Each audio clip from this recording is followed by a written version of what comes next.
Hey friends, here on Facebook, it is Irene here today on, what day are we at? It is the 9th of January. If you are watching this on YouTube afterwards, if you're watching this on Facebook afterwards, the replay, thank you for coming back and pressing play or clicking on play and taking in this, what will probably be hour-long plus discussion, mini lecture Q&A on the topic, the emotion anger. Now, if you are new to me, my name is Irene Lyon. I'm a nervous system specialist and somatic practitioner. My background is in neuroplasticity work, specifically Feldenkrais, somatic experiencing, which is the work of Dr. Peter Levine, one of my mentors, and also Kathy Kane. Her work is called Somatic Practice, focused more on working with pre-verbal, early developmental trauma. And I blend all these things together in the work that I do here online, speaking with you through my resources and also my online programs. And speaking of those, right now we have got my 3-part healing trauma training. It's a video training. It is complimentary, it's free. If you want to get in on that, I do recommend watching that in its entirety. There's 3 videos. It's kind of like watching 3 Netflix shows. You can binge watch them. Some people have done that. You can take your time and watch them. And I'm stressing this because what I'm going to talk about today is one topic of many topics that all have, in many ways, the same solution, the same practice. So if we were doing this call and I was talking about chronic illness, healing chronic illness, which I will do next week, or working with having better relationships, or being able to sleep better, or have better digestion, or better immune system health, the primary principles, premises, and foundations of nervous system health and healing trauma at this nervous system level are all very much the same. It's all about restoring safety in the nervous system, restoring and growing the capacity within our body to sense and feel what's going on within our system. It's all about being able to reconnect to the body, the biological impulses, and equally importantly, connect to the environment around you.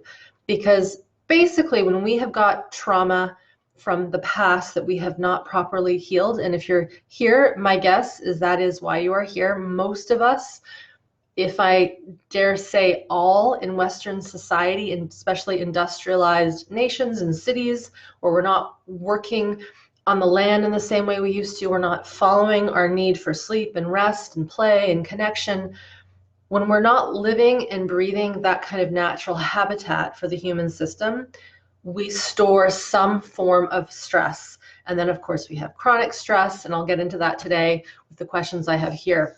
So all this to say, today we're talking about anger, and there's a base level of education that I would like you to get even after we do this call. So be sure to check out this 3-part healing trauma training. We're doing it right now actively, where as you go through these trainings and these videos and the worksheets that go with each video, my team and I are answering questions that you have around it in my Healthy Nervous System Revolution Facebook group. That's a long word. So Healthy Nervous System Revolution Facebook group. This is the group that is private. It's a community where if you want to see my old resources, connect with people, and ask questions within resources, my team and I are in there responding to you via the written word. So I am just going to head here to my chat box to make sure I'm seeing you guys come through. Thank you for everyone being here live. As you know, some of you are not watching this live. Thank you for coming in. And I'm going to get started. One of the things that I will suggest as you listen, as you learn today, some of you might be brand new. So if you are brand new and you've never come into one of these Q&As, right now live, obviously, let me know. Type in the chat box where you're from. If this is your first time, and if you see some familiar faces who have popped up that are my old students. So thank you for showing up again and again and again.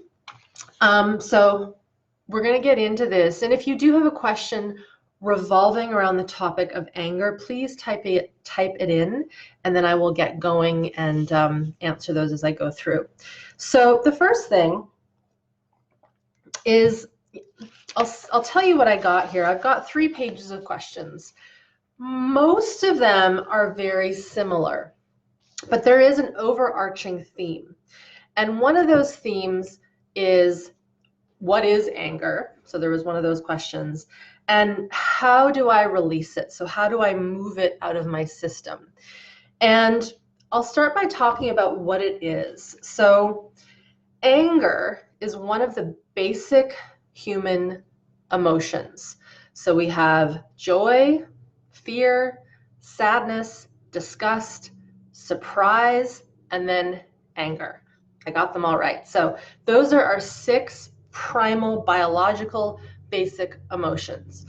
And they are what us humans have and other mammals. If we think about dogs and cats, and of course primates and other mammals that have the ability to socially engage with us, right? If you have a dog, you can kind of tilt your head and they tilt their head. That's them communicating with us through this social engagement mechanism of our nervous system. And we know that animals like dogs and cats, they get angry.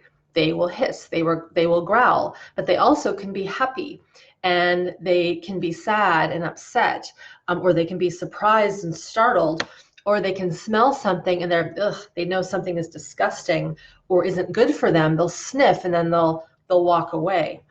So the first thing to understand is that these emotions are baked into our DNA. We can't get rid of them, at least not that I know yet. We haven't found a way to genetically engineer certain emotions out of our body. And because these emotions are wrapped into our DNA, into our biology, when we do not work with them, and when we suppress them, or if we are only in one state of emotional, it's not really emotional health because that's all of them. If we're in one state of an emotional, like if we're always happy, or if we're always in surprise, or always in fear, or always in anger, or always in joy, or disgust, that isn't good. It's unbalanced. And so to have good health, we have a balance between them, and we have them come up and out when they are needed. I'm going to repeat that. And we have them come up and out when they are needed. And the interesting thing is that if I rewind, so I'm going to rewind and go back to where we first start to feel as infants anger, and where we start to feel what we call healthy aggression. I did a other video on this. I'm not going to get into the full, but if you want to review after this, you can watch that. It's called What is Healthy Aggression? Crystal, my amazing assistant, is going to pop that up on the comments. If you're watching this elsewhere, we'll have that in the Show More section.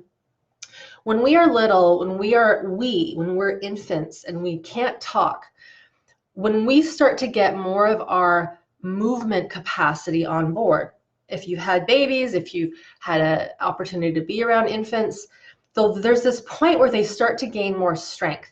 They start to pull on your hair. They start to scratch and bite, especially the mother when they're being breastfed. They'll gnaw. And what that is it is that human organism starting to feel these natural human emotions come online. And it comes out when they feel safe, right? And this is where I think you might see where I'm going here, maybe. If that primary caregiver is truly safe, and it is if that person is feeding them and holding them and being with them, it is like the green light to let out that human expression. And so they pull the hair, they scratch, they hit, they do all those things. And if we as that person can meet that aggression with excitement and invitation, doesn't mean that you keep getting scratched and hit. You as a caregiver want to engage in a tune and talk to that little one by saying, oh my goodness, look how strong you are. Maybe you grab their hands and you play with them. But what often occurs, and at least I've seen occur in our culture, especially in Western worlds, is we'll feel that, we'll see that, and usually it's the mother, will think that that is wrong, that that's showing violence, that that is them harming her. And then there's this thing that we've been taught that, we shouldn't teach our children to harm other people. And that is true when they're older. But when we're that young, that little one is not deliberately trying to hurt and harm and be violent. They are just expressing their emotion, their energy, their biology. And even at that age, it's not even emotional, it's somatic. It's the fight response, seeing and feeling that life force energy. And so if you can see where I'm going here, sadly, for many of us, we got started off in this not the best way of that first primary push of life force energy got slapped, it got shut down, we were put back in our crib, we were handed off because this little monster is harming me, and that's not right. So one of the questions I have here is, where does anger come from? What is it? This is one of those answers. Now, you might see if this is how we were interacted with at the first, when that first burst of energy comes out, we then start to think, it's not that great to show myself. It's not that great to be who I am. And if that was offered, it can often follow suit as we get older. So I'll leave that kind of to the side for now, but that's the burst of healthy aggression that often doesn't get expressed and allowed. Now, as we get older, again, this comes down to parents, this comes down to the school system, this comes down to how we interact with ourselves and our peers.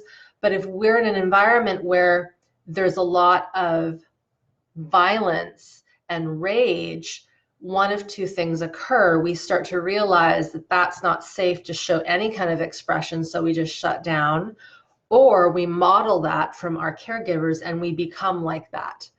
And again, anger is important, but I'm going to give you an example. So there was a movie a long time ago, and I will confess I haven't looked up this piece of research, but I think it's a good story to interlay in here. So it was a movie called What the Bleep. Has anybody seen that? It was filmed in Portland. Marlee Matlin, the actress, was in it, and she was a photographer, and she was kind of going through this existential crisis of discovering who she is. It was like a woo-woo Matrix movie. And there was this researcher that was talking about how back in the day when Columbus and his people were coming over to, I think, the Americas, the natives could see in the water these different waves. And they knew something was out there, but they didn't know what it is, and they couldn't see the ships because they had never ever seen ships.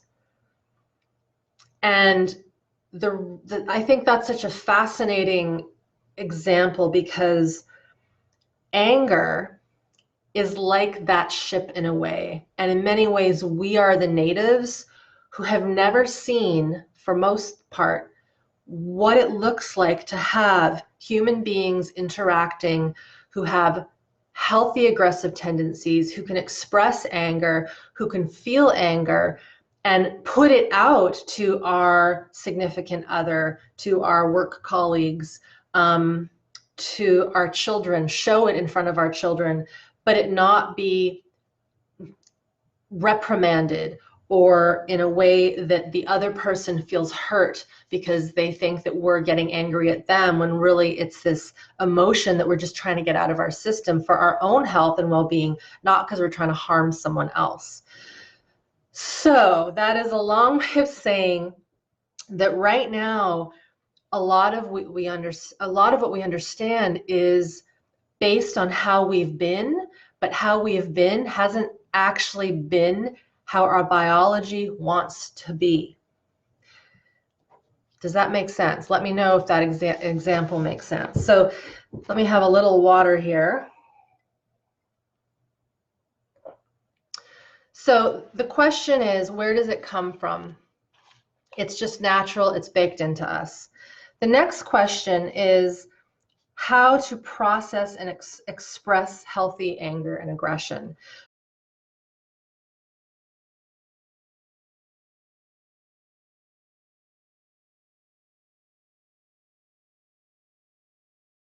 Okay, let's try that again. I got caught off. I was just about to talk about, I've got my notes here, how to process or express anger and healthy aggression. Some of the other questions that I was getting, how do you release anger? What is a healthy way to get anger out of the body instead of it getting stuck? How to release rage and anger in a healthy way? What kind of exercises should I do? How do I express anger so that I don't harm other people, et cetera, et cetera. So thanks for popping back on if you were here live and for coming on back. So what I'll do, let me just get reoriented back here to my page. I just gave you the example. Now, of course, if you're watching this fresh on Facebook, you're going to want to go back and find the beginning to this talk on anger. We'll post it in the comments. So if Crystal can post the old video into this, then if you're watching this after the fact, you can go back to that one first and then come back here. We had a glitch and I just needed to reset things and we are back. So I just gave the example to everyone of how we just haven't seen how to process the emotion anger in a healthy way in our society. One of the things that's important to know about all of this work, all of the healing trauma work, healing shame, healing old injuries, healing early trauma, healing surgical trauma, anesthesia trauma, abuse, physical abuse, all these things, we have to first understand what's happening in the sympathetic and parasympathetic nervous system. I want to read a quote from a book. This is from Gabor Mate's book, When the Body Says No. And this is one of the best passages, I would say, for hopefully convincing you, for making you see and feel how when we do this work at a deep level, we're really listening to not just our mind and not just our sensations, but our biology and our stress response. So this is what he says. Awareness also means what the signs and stress are in our bodies, how our bodies telegraph us, so they ping us, when our minds have missed the cues. In both human and animal studies, it has been observed that the physiological response is a more accurate gauge of the organism's real experience than either conscious awareness, that's pretty big, or observed behavior. So what that's basically saying is when we're wanting to learn how to become healthier humans, and especially emit and express the emotion anger, we need to become very self-aware of our biology. And whenever I work with my students in my programs, one of the first things we teach, and we go a little more in depth, obviously, in the course, and we guide you, is how to follow your impulses. And this is not just how to follow impulses that are harmful and maybe hurtful, but the biological impulses. So, thirst, hunger, and that is, eating when we're hungry, but also stopping when we're full. If we have to go to the bathroom, if we're feeling pressure in our bladder, if we're feeling pressure in our rectum to have a bowel movement, if we need to cough, if we need to sneeze, if we need to burp, pass gas. These are biological responses that we have kind of turned off being in this industrialized, westernized society. And if you're on Facebook right now with me and you watched the beginning part today, I just finished by talking about the natives back in the day. They couldn't see Columbus's ships because they just didn't know how to see them. we right now as a culture, we don't know how to feel and really express these biological impulses. I'm making a generalization here. Many of my students are super good now at letting burps come out, letting farts come out, being hungry, or eating when they're hungry, stopping when they're full, resting when they need to rest, saying something when they need to say something. So if we have like a step one for this big question that I had about 14 questions, how do we start to process anger? We don't start by just getting out screams and hitting. We need to start by feeling our biology and getting really good at being with it first. Because in our body, in our nervous system, is a natural desire for that anger and aggression to come out, but we've just stunted it for so many generations within the humanity that it's sort of this unknown thing that we can't see, right? So first thing for anyone here who has the question, how do I process this? How do I work with this? You got to start with basic biological self-awareness. And once you practice that more and more and more, you'll start to feel sensations, feel emotions differently. And by listening to the biology, something funky and interesting happens in a good way with the unconscious physiology that starts to go, oh, it feels like Irene is finally listening to us, and this isn't actually, maybe this is happening in your cells, but the system goes, oh, she's actually drinking when she's thirsty. She's actually resting when she's tired. She's actually expressing the anger when the anger is coming out, or whatever it is. And then that's almost like this green light for the system to start bubbling up old emotion that you have not maybe felt in a long time. So that's the first step for processing anger and healthy aggression. A little while ago, I had a comment from a video I have on my YouTube channel on how to express healthy aggression. And I will get Crystal to post that. It's a picture of me, not a picture, a video of me processing something that really angered me a while ago. I'll spare you the details. And I got my husband, Seth, to give me his arm so I could squeeze it. And I screamed and I got it out. Maybe some of you have seen that. If you have, let me know. I really go back and forth on whether or not that should be up there on the public domain, because we don't necessarily want to go right into a big squeezing, hitting, screaming expression of our anger, because if our system isn't ready for that emotion to emit, it can backfire. And someone did write and say, I did this and it felt really great, but then I had a really bad headache afterwards.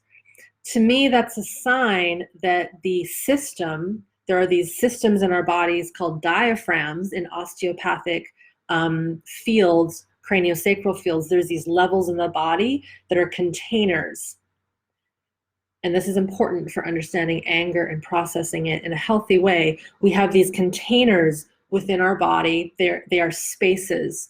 They kind of line up with the chakra systems, interestingly enough. There's the root, there's the foot, there's the belly, there's the heart, there's the throat, the third eye, and then the crown. But in osteopathic medicine, these are areas that get tight and they get shut down. And when they're tight and shut down in one area, it impacts the whole system.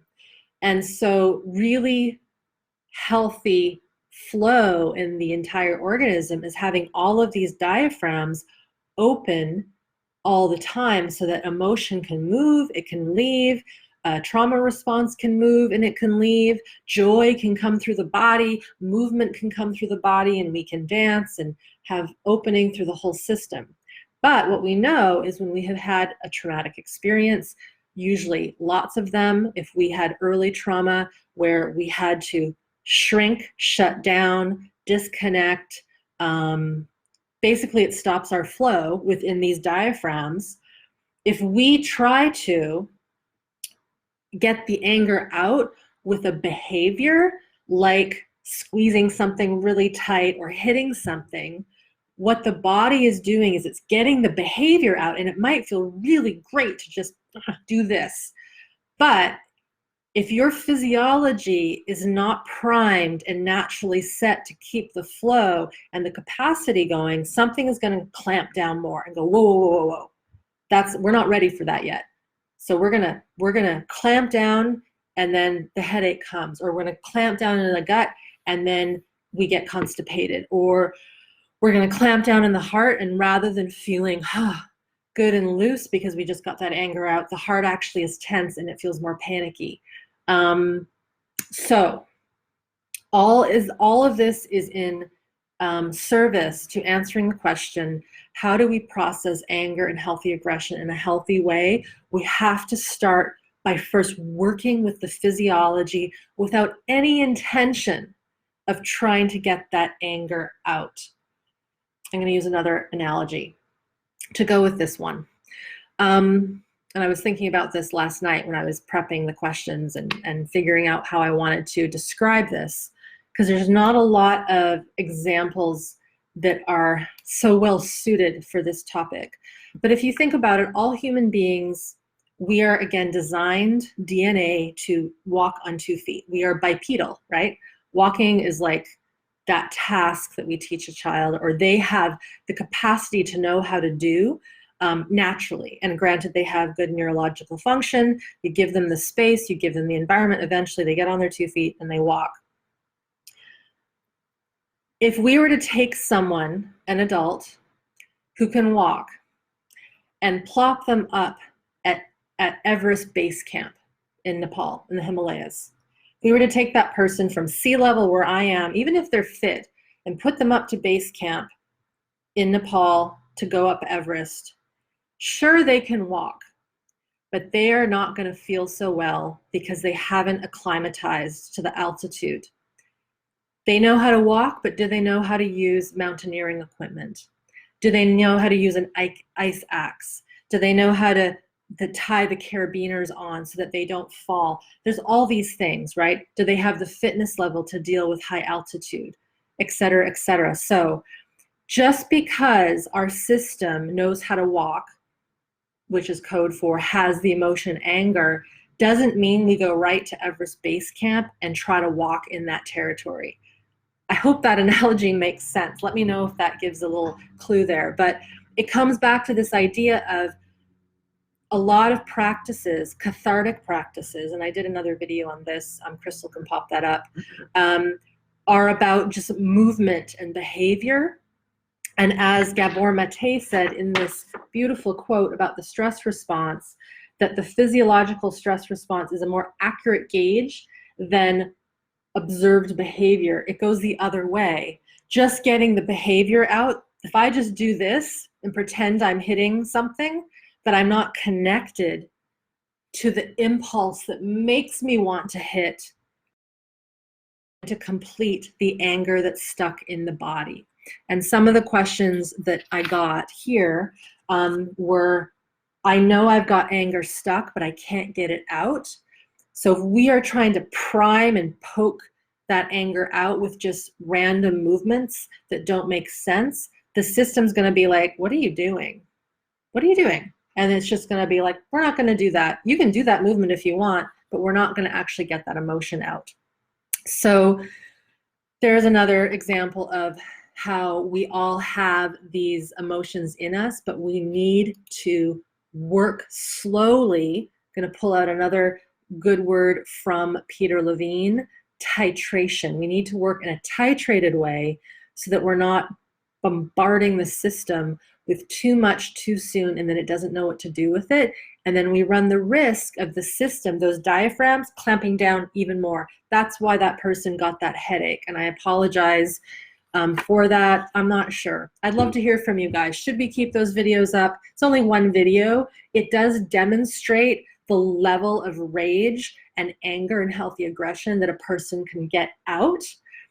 But here's the other thing. And there's a question, I'm not going to read the question specifically because I do remember the theme of this, and I know it'll be helpful. if we are afraid to express our anger, if we are with a therapist or if we're in a group, and some groups will get these baseball bats and they'll hit things, or a therapist will maybe get you to do a boundary exercise, or even in our work, we will often use a practice of making a sound that is, again, from Peter Levine's work, but he stole it from Tibetan monk practices of chanting. If we get someone to do an exercise, a sound, if you guys right now want to play with me and we could bare our teeth and we can growl, and if anything in your system says, whoa, no, I can't do that.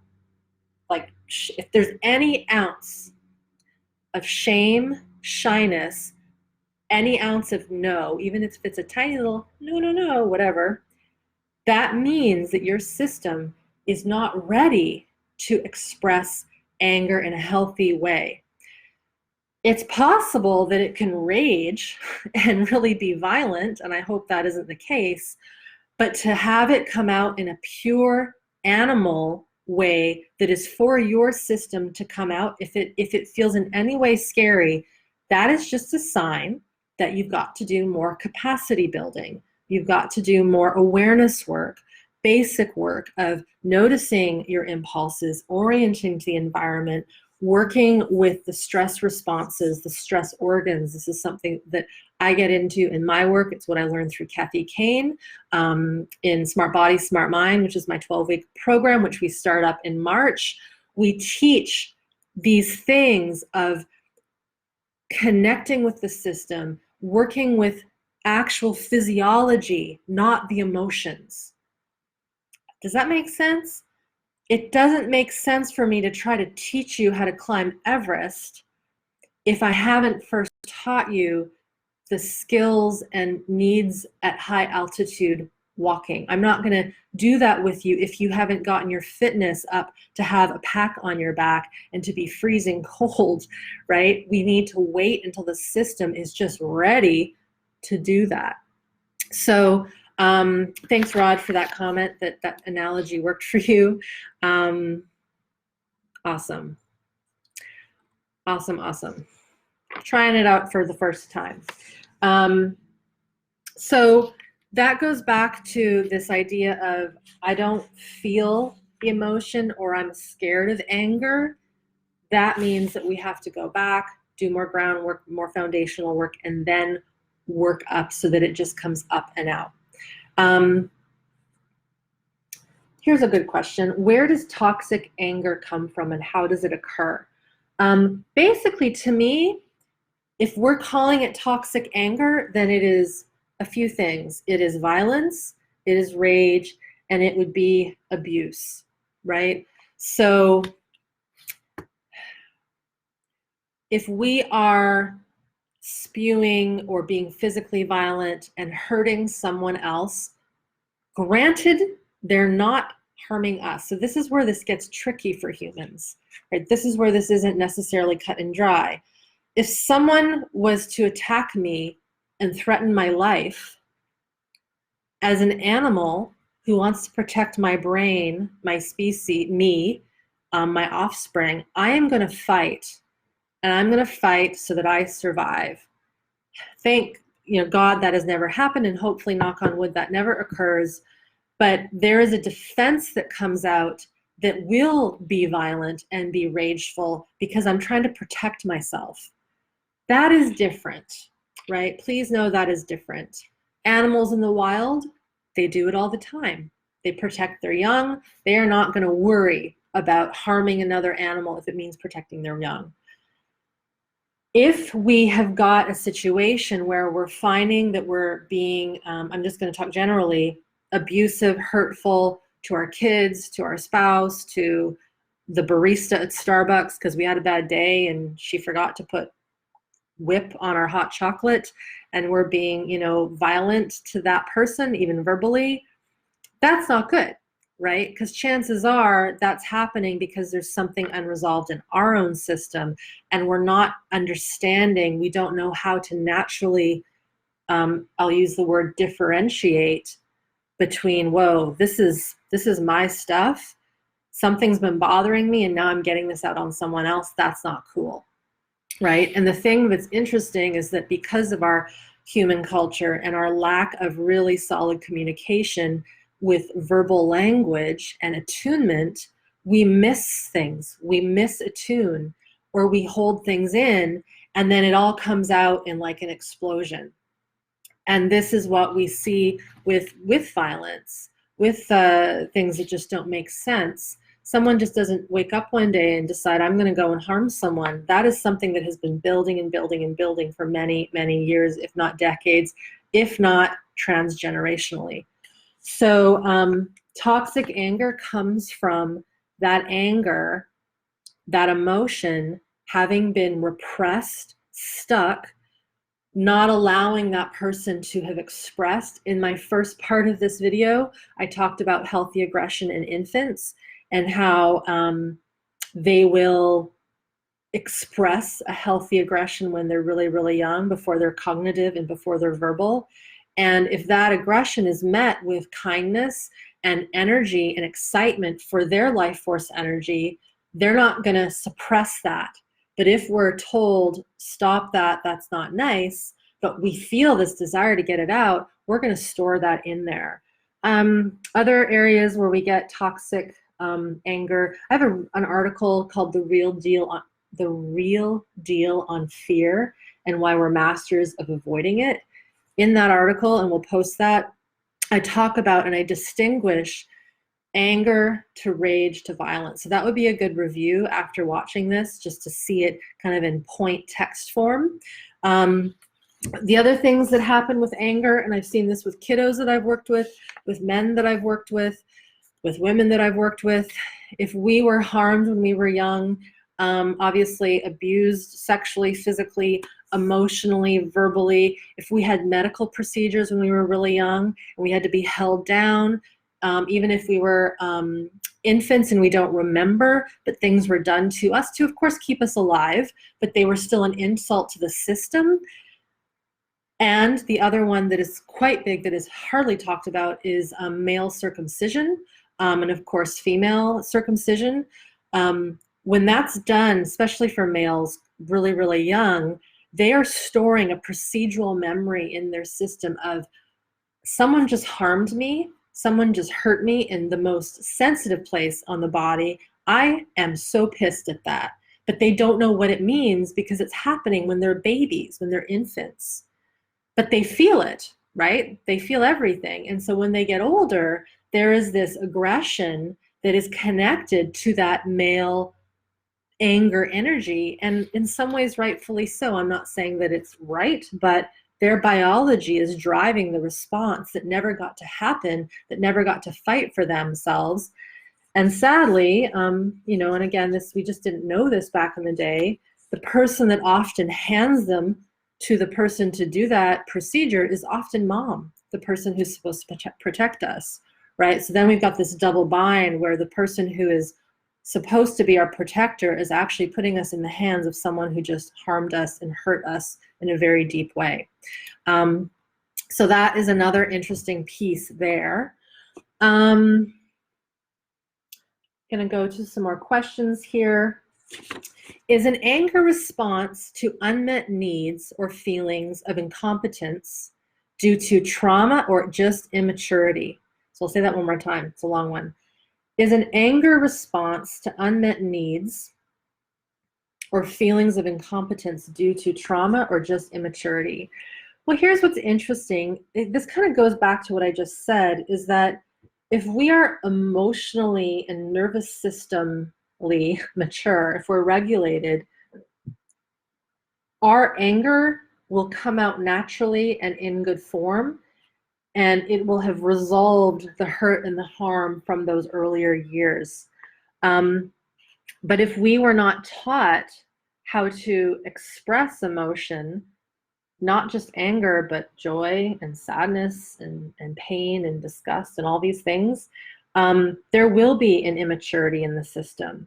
There's a really great quote by Moshe Feldenkrais that I'm not going to pull out of my head right now, but basically that for the most part, most of us humans are not emotionally mature. And that's no one's fault, and it's everyone's fault. That's kind of my way of saying it, because we're all in this together, and we just didn't know this information even 10 years ago, how important it is for a baby to be handled well, to not let them cry themselves to sleep at night, that it isn't good to circumcise and to harm and to treat kids as only being seen and not heard, right? That when they tug on mom's hair, that's actually a good sign, and that it should be fostered with kindness and care and connection. So we're sort of in this interesting situation where we have this paradox, because many of you are wanting to heal your nervous systems and get anger out and have the safety in your environment to do so. But the environment you're in isn't at that level of knowledge and understanding so that you can have a conversation about the fact that you just really need to stomp your feet, right? I feel this need to just stomp my feet. And if you have a partner, or let's just say a partner who doesn't understand that, they might be like, what the heck are you doing? That's not cool. Hold it in. Just be happy, right? Just be cool about it. Put some positive thinking into that. Do some journaling. Get your emotions out. But if your physiological response is to stomp on the floor and just shout a word over and over again, and that's the true impulse that's coming up and out from the body, you need to make sure that your environment, let's just say your partner, your family, knows why you're doing that, and you're not doing that because you're angry at them or even angry at yourself. You're just like a burp or a fart or a sneeze or a hiccup. We're letting that out. So that is another kind of side question that came to me in these questions regarding anger is, where are we, or how are we allowed to put this out when it's not safe to do so? And that's a bind, because there needs to be safety to let these things out. Isn't it interesting that part of the way that we deal with our bodily impulses and reactions is, what do we say? What do we say when we sneeze? What do we say when we burp? What do we say when we have to get up from the dinner table to go to the washroom? We excuse ourselves. We say, I'm sorry, pardon me. It's epidemic in some cultures. You bump into somebody in a busy subway and someone says to you, oh, I'm sorry, I'm sorry. There's so much apologizing for just human nature. And before we can start to get these anger responses out, we have to, again, I'm going back to those basics of listening to the biology. We need to be okay with just our biology first and foremost. Otherwise, this big, big emotion isn't going to be safe to come out. Let me know if that makes sense. And I'd love to know, are you guilty of excusing yourself, of not letting your biological impulses out naturally? Is there shame attached to that? Again, when we were little, I remember working with someone who, it's coming to my mind, so I'm going to share it. As little boys, him and his brother would go to church with his father, and the kids were silly. They would laugh, they would fart, they would burp, and if they did that, they would go home and then their dad would beat them. That's not cool.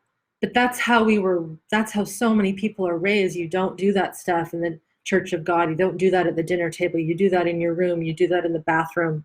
So it's teaching us so young.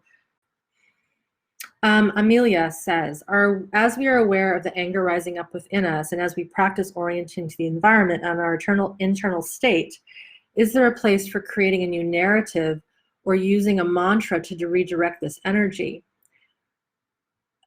I think I see what you're saying. If we're aware of anger rising up and we're practicing staying connected, we know where we are, we're like, I have this rage or this anger and I need to bring it out. We need to just move that out in pure form. I don't find personally, and in my practice and working with students, that having a mantra is that necessary, because we want that energy to come out in its pure form. So the need to form a new narrative, to me, that's an extra step that isn't necessary. Just feel the anger rising up, stay connected. You could say, I'm feeling some energy right now, and it's pretty big. And it wants to do, what does it want to do? It wants to do this, or it wants to do that. But we don't want to play mind games with our biology, because we do that and then it starts to not express as it really wants to come out. And this is one of the more trickier things I know for my students who get into this work is I can't give them or you a script that says first you do this and then you do this. Whenever you feel a tightness in your throat, that means you not need to scream. Whenever you feel a tightness in your belly, that means that's a running response that needs to happen. Our bodies are too complex and our histories are too varied as humans that this is where I like to always say, become your own medicine. You've got to listen to what that impulse is and what it wants. There was a question that came, this is a good question that goes with this, Amelia, so I'm going to answer this in double form here. This person asks, how do I feel my anger when I'm in public and it wouldn't be appropriate to express? Now, this is what's interesting. I'm going to read another passage from Gabor Mate's book. This isn't him speaking. This is him quoting someone else. So I'm the third person quoting here. And this has to do with really when anger comes out, often it isn't big. If it's really old stuff, that can come out and have quite a force to it because it's been trapped for so long. It's like a volcano that's just been, there's been no little steam bubbles coming out. It's just one day it just goes poof, right? But this is something that I want to read because it's perfect. So this is a psychotherapist that he's quoting, someone by the name of Alan Kaplan, who's out of Toronto. So Gabor is quoting him. So he says, and I fully agree with this, and it aligns with what I've seen and what I've felt. He points out that both repression and rage, so repressing it, holding it inside, keeping it in a nice little box. And by the way, when we repress any emotion, especially anger, this is what creates massive tension, headaches, jaw tightness, tight shoulders, tight spine, tight fascia, tight muscles. A lot of the muscular tension that I saw in private practice wasn't because someone was working out too hard or they had a funny posture. It was because of this held emotion, and often it was anger that was held, and they didn't even know that it was held. Again, this goes back to what I said at the very beginning of this, that idea that we just don't know how to find it, and so we don't even know it's there. Okay, so he points out that both repression and rage represent a fear of the genuine experience of anger, a fear of the genuine experience of anger. It's like the fear of farting in public, right? Burping in public and just doing it rather than, as opposed to doing it and then being ashamed and saying, excuse me. So healthy anger, he says, is an empowerment and a relaxation. Say that again. Healthy anger, he says, is an empowerment and a relaxation. I'm going to take a little time to break through this. That goes back to that little baby that's tugging on the hair, that's, scratching mom, that's like, I want that toy, like, give that to me, pulling on the dog's tail, all these things. The empowerment is that healthy life force energy. The real root of the word aggression is from Latin, which is aggredi, and that means to move forward. It doesn't mean to express harm or hurt. It's to push forward, to break through. So the real experience of anger is physiologic and without acting out. Did you hear that? That's really important. The real experience of anger is physiologic and not acting out. The experience is one of a surge of power going through the system, along with the mobilization to attack, there is simultaneously a complete disappearance of all anxiety. So it's the mobilization, it's the gathering all the troops and forces in the body is the anger response, and then allowing that to hit like this thermostatic threshold so that it can hit that and then reset and come down. And then he continues, when healthy anger is starting to be experienced, you don't see anything dramatic. What you see is a decrease in all muscle tension. The mouth opens wider.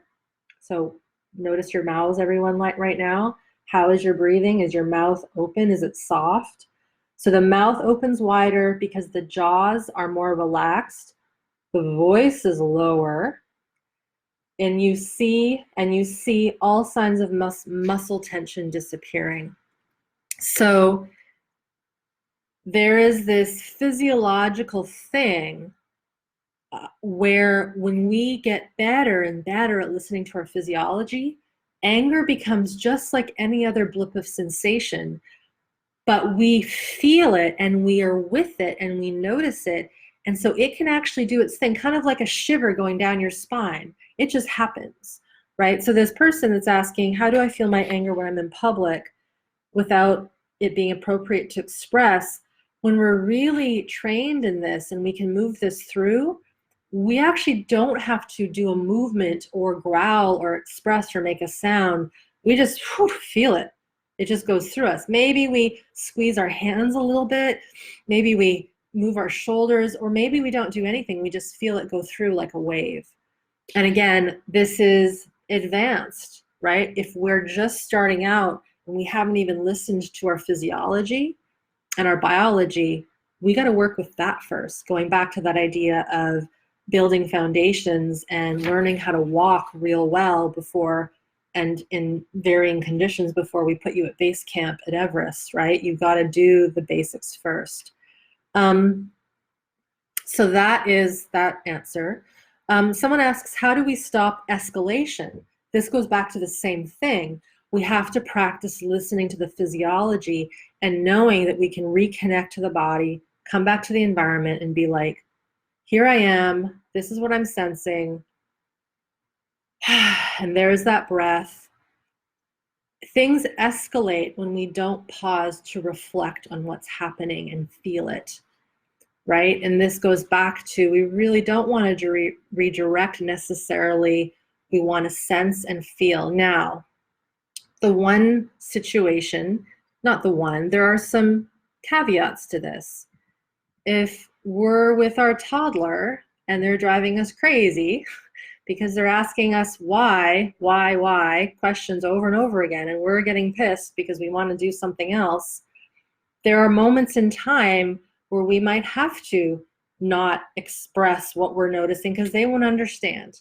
And that's where that energy, put that into, let's play, let's do something, let's go outside, move that energy out so that it doesn't come out in a verbal attack, whether it's your toddler or your partner or your whoever, right?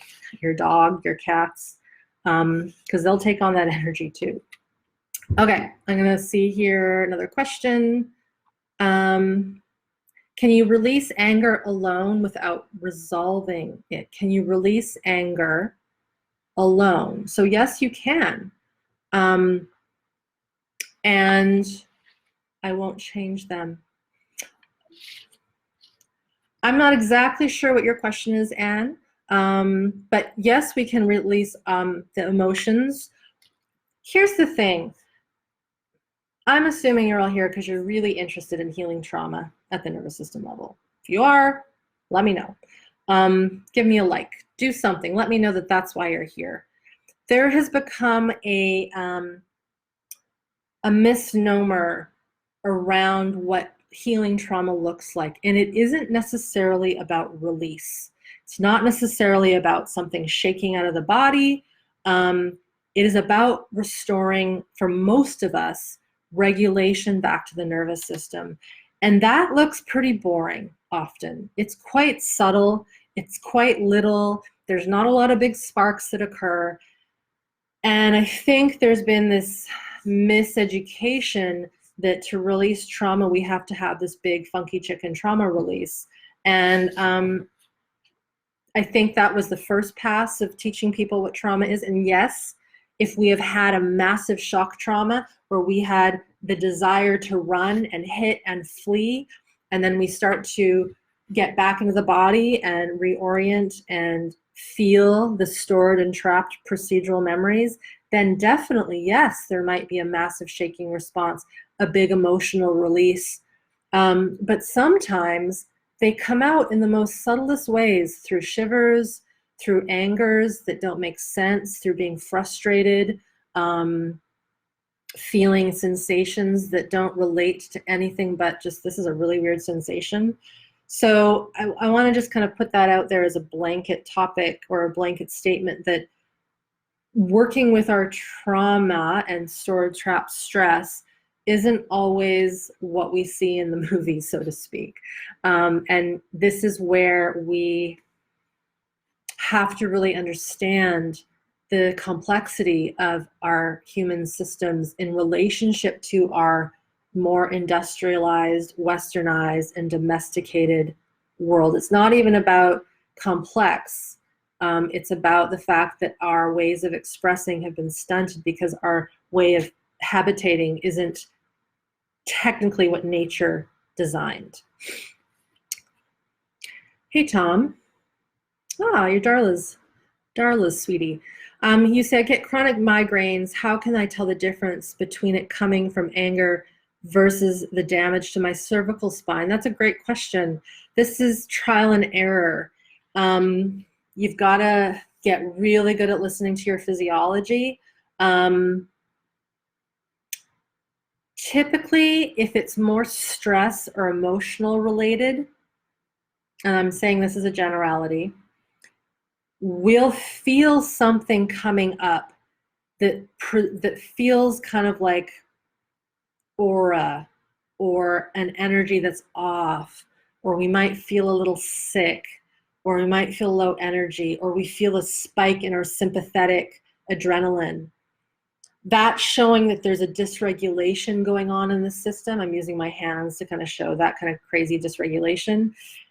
And if we keep pushing and overriding, and if we don't stop and feel what's going on, that, from what I've seen, pops people into these symptoms like a migraine headache, like a digestive attack of chronic diarrhea, things that the system says, you know what, you're not going to stop, and we're giving you these little signs. We're going to give you something that makes you stop. I mean, this is why Gabor Mate's book was called, or is called, When the Body Says No. It's because when we don't listen, it will say no for us.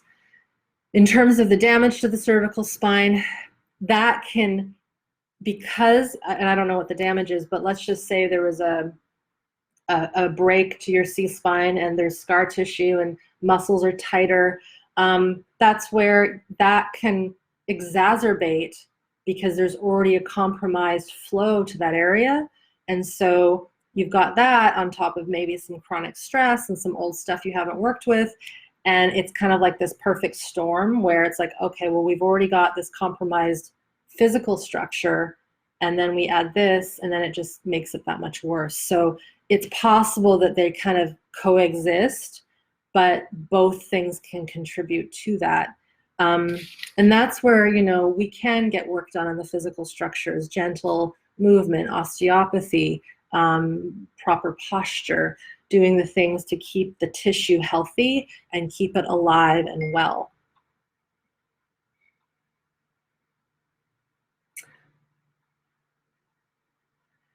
Irene asks, love saying my own name. She says, does exercising release trauma automatically through releasing chemicals throughout the body? Great question. This was in my notes too, so you've reminded me of this. No, not necessarily. So someone asks, will exercising, will going boxing, will going running help release trauma? Not really. And the reason why is because the movement, so first of all, exercise is very important for our systems. Like, it's just a given. We're meant to be moving and active and use our muscles and our balance organs and our heart. We're designed as humans to do all sorts of things because of the way our muscles are. And by that I mean we're meant to do long aerobic activity, we're meant to do fast movements, and we're meant to challenge our muscles with heavy weight. We don't do that in our day-to-day because that's not our situation usually, because we're not on the farm, we're not pulling things and pushing things.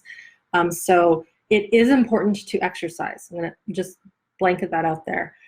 But exercising to get trauma out, again, isn't allowing the system to slowly move those stored traumatic stresses out. Now, what can happen is and again, trauma is all sorts of things. So there could be shock trauma, there could be early trauma, there could be developmental trauma, there could be surgical trauma, there could be sexual trauma, there could be anesthesia trauma, there could be near-death trauma. I mean, there's so many different types.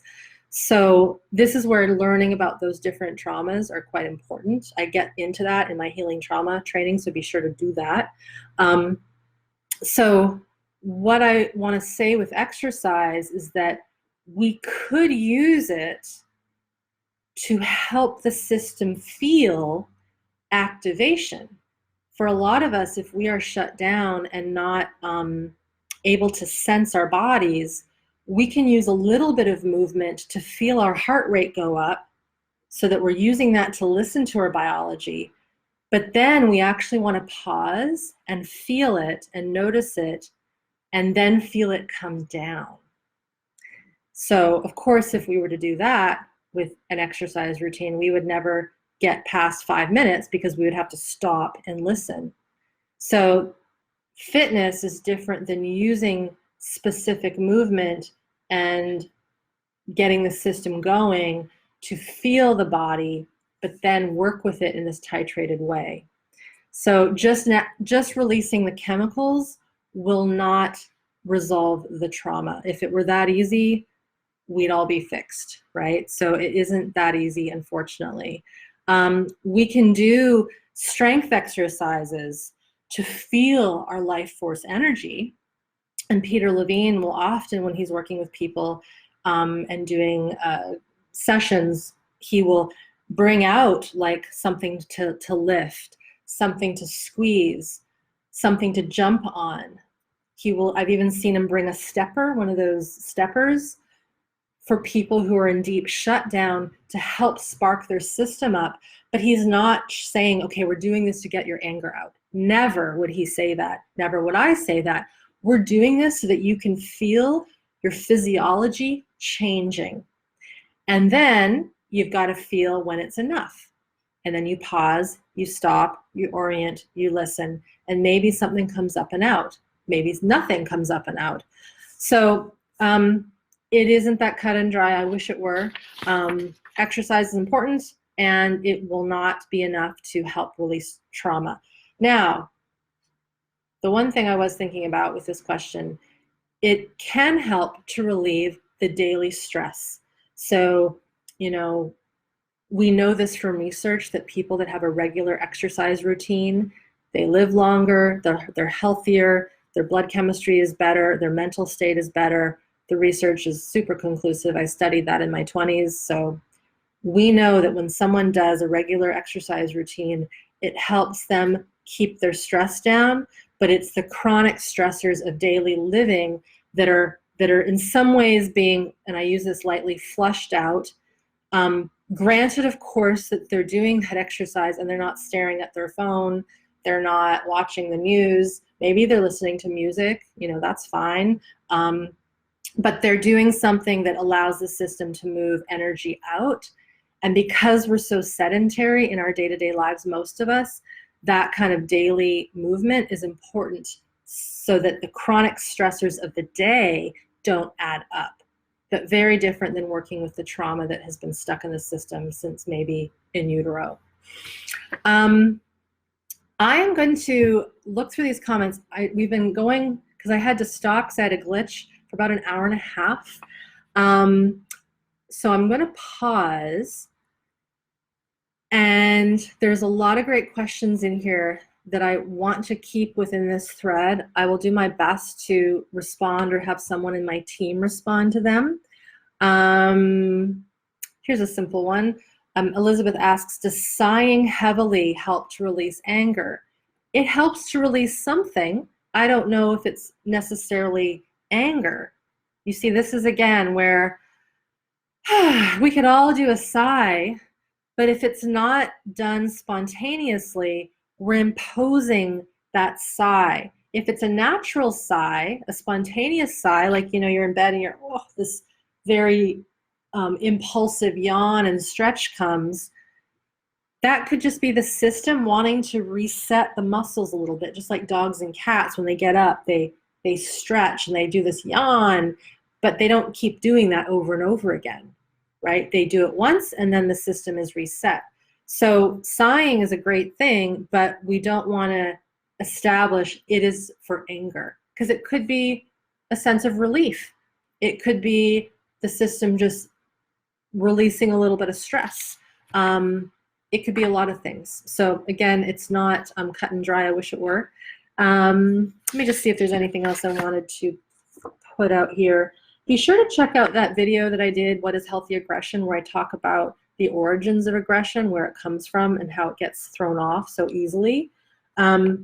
Remember, I talked about the importance of doing foundational work first, getting into our biology, feeling it, working with our impulses first, rather than going in and trying to release anger per se. When anger comes up and we have more regulation and more body capacity on board, we don't think about it. It just comes up and out. And then the other thing I mentioned that I want to remind everybody is if there's a feeling of fear and there's no way I could do that. There's no way I could sigh in public. There's no way I could growl. There's no way that I could do any of that. That doesn't mean that you're broken. It just means that your system needs to build up capacity first and safety so that it can put that out, that energy out. Because again, remember, a lot of our conditioning around holding anger in and holding actually all emotion in was usually taught to us from a very young age, usually because our parental systems either were on one end of the spectrum, way too angry and violent and not nice, or the other end of the spectrum, shut down and completely devoid of any emotion and feeling. And so we're swimming between these two very extreme polarities. And so we need to understand that to work with this takes time. It takes getting back to the body, reconnecting with the environment, reconnecting with safety, and knowing that the qualities of the human system that come up and out are there for a reason, and they're to be respected, they're to be honored, and to be listened to. So keep listening to your system, keep feeling, keep noticing, orient to your environment.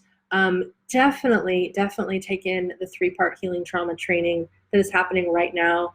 It is on my site. You can go to my site to find it. Crystal has put it into the comments here. It's just called Healing Trauma. It's a 3-part video series. It's completely free. It's complimentary. It is in lead up to my program, Smart Body, Smart Mind, which is an online group program. We run it only once a year, and we'll be starting March 2nd. Enrollment opens on February 17th. There are specific things within that program where we work with anger. What I was reading to you today is actually some handouts from that course. We don't start with working with anger. We need to build our foundations. We need to learn how to walk. We need to learn how to practice our ABCs and 1, 2, 3s of our biology, of our nervous system, so that when we get to this space of more capacity, this energy, this emotion just starts to come out naturally rather than trying to force it out of the system. So I hope that makes sense. I hope you've learned something today. Let me know what you have learned. Maybe put them in the comments below so I can check them out. And thank you for being here. Thanks for coming back if you started with me at the beginning. Had a little glitch there.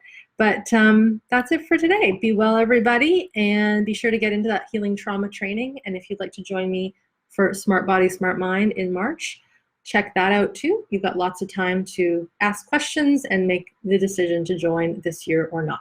All right, bye for now, everyone.